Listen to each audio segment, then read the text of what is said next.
These things look absolute. Oh, look at that. Hello. Yo, what's going on, everybody? Welcome back. It's been a minute since I posted a video. Pretty much I've been working on a couple things. I really try to keep you guys updated on what's going on with me and like the build and stuff like that. So I'm trying not to fall off of YouTube. I'm really trying to stick to the posting schedule of basically every Sunday. If the video won't be posted on Sunday, the video is going to be posted on Monday. I'm really trying to stick to that once a week schedule. But, you know, work's pretty much like really been busy. You know, still got to thank the man or possibly lady up above that I'm still employed and stuff like that. So I'm able to do this type of content for you guys. Thank you so much for all the loyal subscribers and the viewers and stuff like that. Thank you guys so much for watching my videos. So I'm going to get right in it. Today's video is going to be me rambling on about, I can't believe mosquitoes are still out. Are you serious? All right, so today's video is going to be rambling about headers, header fitment, and the throttle cable. Because if you guys noticed that I'm actually going to be going to drive-by cable because I have a cable throttle body, and I'm going to show you guys how I'm going to fabricate that because the car came with a drive-by wire pedal assembly. So I'm going to show you guys a little bit how I'm going to fabricate that, and also what type of headers to get and header fitment. Because let me get right to the point, because the headers for a V8 Pontiac G8, they're basically all long tubes and they cost like $1,000. So I'm gonna kind of give you guys a little shortcut way on how to get around that a little bit and basically give you a little bit more progress about my build. All right, let's go. Okay, so once again, I live in a community where other people like to do work also. So guys, in this video, there's probably going to be a whole lot of hammering and banging and drilling, and it's not me. So anyway, you can probably see that the video makes the motor not look that well. Huh. Look at that. So anyway, we got our drive-by cable on. Goofy me, I dropped the freaking what do you call this, the wing nut or something like that. I dropped that down in the engine bay. So if anyone knows the name of that part, or where I can probably buy like 6 of them, let me know, you know, somewhere down in the comments below, because I definitely need another one.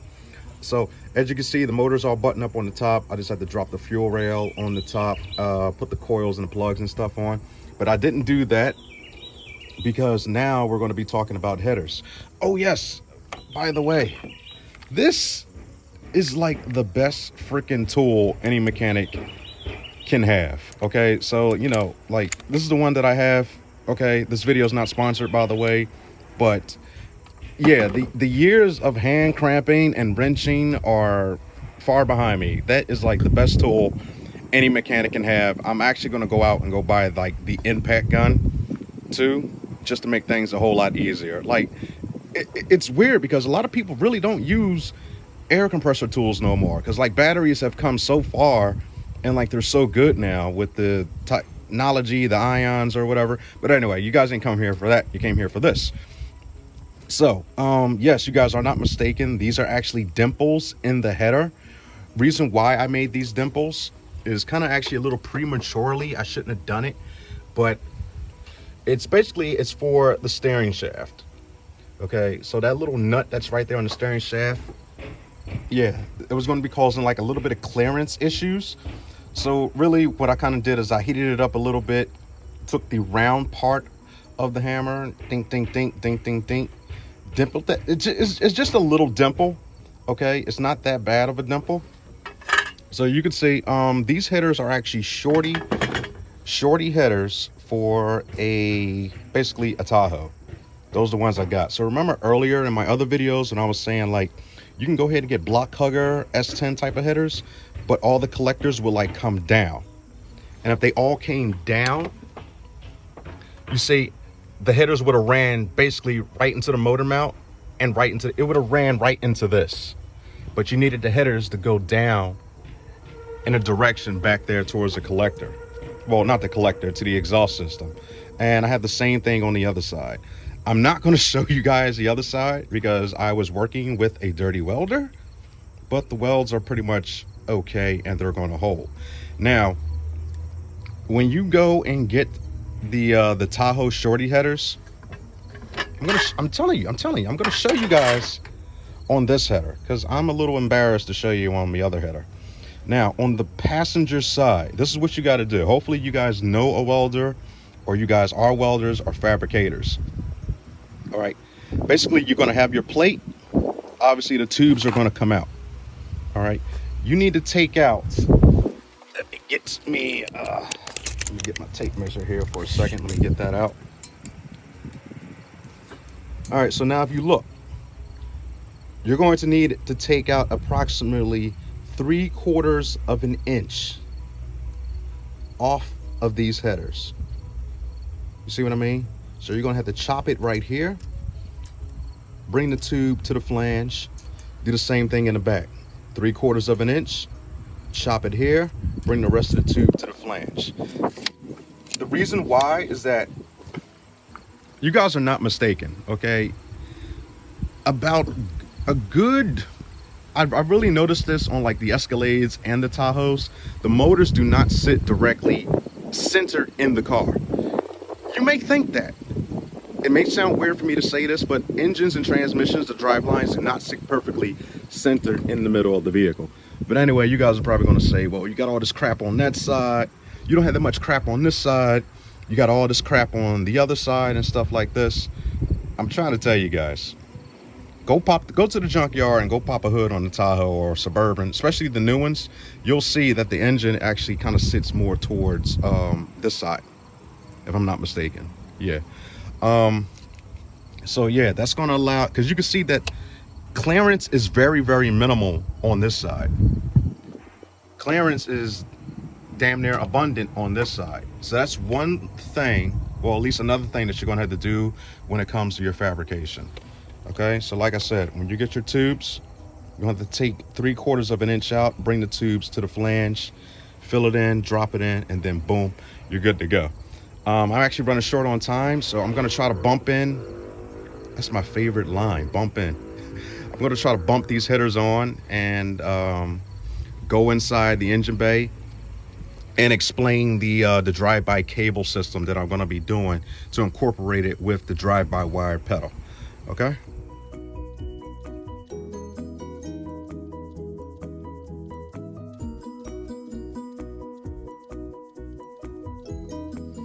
Wow. All right, so this is actually like day 2 of the video. I had to run out and go do some stuff, and when I came back it was kind of late to record anyway, so I was basically working in the dark, buttoning up a whole lot of stuff. So as you can see, I put the fuel rails on, the throttle cable and stuff like that. Basically I put it in the whole top end. The coil wires, plugs, and all that stuff is buttoned up. Headers are on. Well, at least not on this side. So I got the plugs on. I'm gonna bolt the headers on this side, and that's gonna be good to go. Now, if you guys been following me on social media and stuff like that, you will know that I redid the wire harness, and you can see here I got my factory computer. Oh look, it does say red and blue. So I got my red and blue PCM. This is a 411 red and blue PCM, as you guys probably already know because I said it like thousands of times and stuff like that. See, you know, little blue connector, a little red connector. I'm gonna start cleaning up the wire harness. Well, not really cleaning it up. I'm gonna try to find a way to actually put the wire harness on the engine bay and just make it like look a little bit more prettier. But it is still a factory harness, so some things I'm probably still gonna have this big braided part draping on top of the engine bay. Some guys would probably like run it under the intake. I may do that, I may not. You know, it all depends and stuff like that. Remember all the pink wires? I know I'm gonna be like stumbling and stammering right here. So this here is going to allow me to incorporate the V8 harness into the wire harness of the body. Okay, so I clipped this off of the old 6-cylinder. You can see where all the paint wires and stuff are going to go. The starter wire is right here. That's going to allow me to turn it with the key, blah, blah, blah. So, yeah, a lot of wires are still right here. I had another... Oh, here we go. It's right here. And here are the other wires right here. See, like orange is PCM battery supply. And this one here, pink, is ignition supply. So all these pink wires are ignition supply. Like when you turn the key, it's going to send power to it. And remember, guys, when I was telling you that the orange wires are constant power. So those basically get wired to something that has constant power. So yeah, I'm gonna like try to dress up the engine bay a little bit better with the wire harness. So like I said, the headers are on. I'm gonna be cutting me my fuel rails. I was actually waiting for a standalone fuel pressure regulator. That's really not a must, but it is going to give you an accurate reading to make sure and guarantee that my factory fuel pump and regulator is actually pumping out 58 psi. So I'm gonna run it from over there, run it over here to my AN fittings going into the factory fuel rail. And remember that I said before, I had gutted this 5.3 fuel regulator over here. So this one is gutted. There's nothing inside it. That's going to try to, I guess, counteract or counterbalance what's actually being put out from the fuel regulator that's inside the tank. So come with me. We're going to go into the inside of the car, and I'm going to show you guys my idea. It's just an idea for right now on how to make the drive-by wire pedal work with the drive-by cable. So hunker down here with me. So this is what I did. I went out and I got me a pedal. I could have got it used. It was weird because used was like $20. Brand new was $20. So you really can't go wrong either way.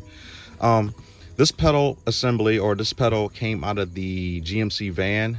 I think you call it what? The GSC Savannah or the Chevy Express. I got it from the van.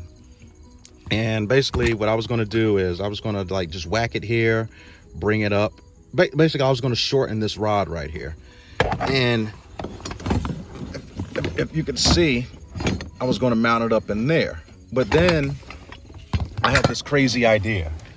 I had this real crazy idea, right? So the factory pedal is operated on a spring inside of there. That what allows it to come back, to spring back. So this is what I was thinking. Cut the rod. Okay, cut like this rod right here to where the throttle cable is going to sit inside. And like just tack weld it up here. So basically it's going to act like this one.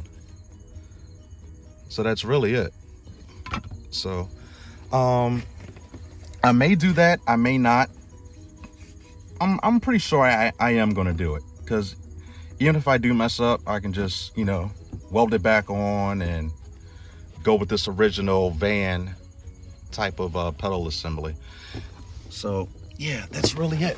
Also, before I get everything started, I have to install my beefy type of trans cooler. Yeah, so that's going to be another thing that I'm going to be adding on. So that's what I got to do. I got to do the pedal assembly. I have here the trans cooler, so I'm gonna button all that stuff back on too.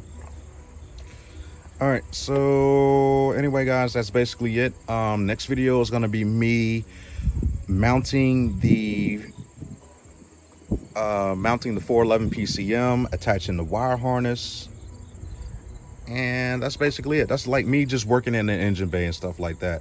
And I know that pedal is probably going to take me a day just to fabricate. Mounting in the trans cooler, that's probably going to take me like an hour. I already have the AN lines and AN fittings and stuff like that. Also, probably 2 videos from now, I sourced out a drive shaft company, and I'm going to be reaching back out to them, getting a custom carbon fiber drive shaft made for this car. Why carbon fiber? It was only like, you know, an extra $100. So I may go it that way, or I may just penny pinch and go ahead and go with the 3.5-inch aluminum that they are recommending.